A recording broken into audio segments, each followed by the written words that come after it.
He opens the door and just starts beating her in the head. Pop, pop, pop. My parents got divorced going to 8th grade, but I remember vividly. I remember how we left the home. And so my dad went to work. My mom got us all up and said, "Hey, we're packing everything up in the truck. We got to be out of here before your dad gets back." So we're waking up, getting ready to go to school, and realize we're packing this moving truck.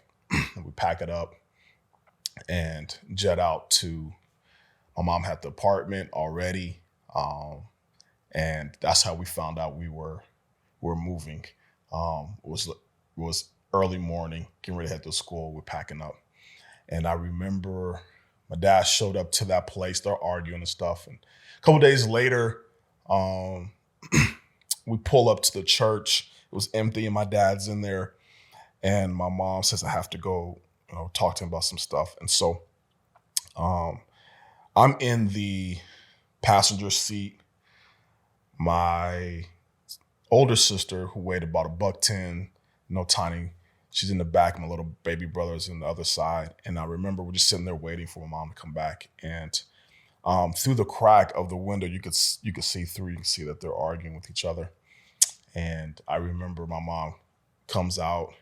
She's frustrated, and she gets in the car, and I see my dad jet out. My dad comes out.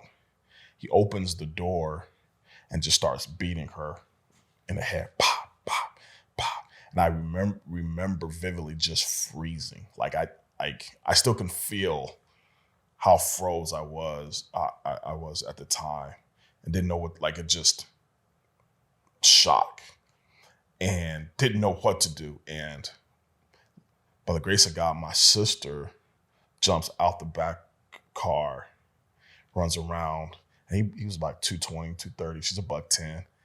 Big dude. Big dude, and just literally like, whoa, throws him off. My mom closes the door. My sister gets back in. We drive off. And not a word said. Never talked about it ever. Mm. Because it was, what happens in the home stays in the home, and not one single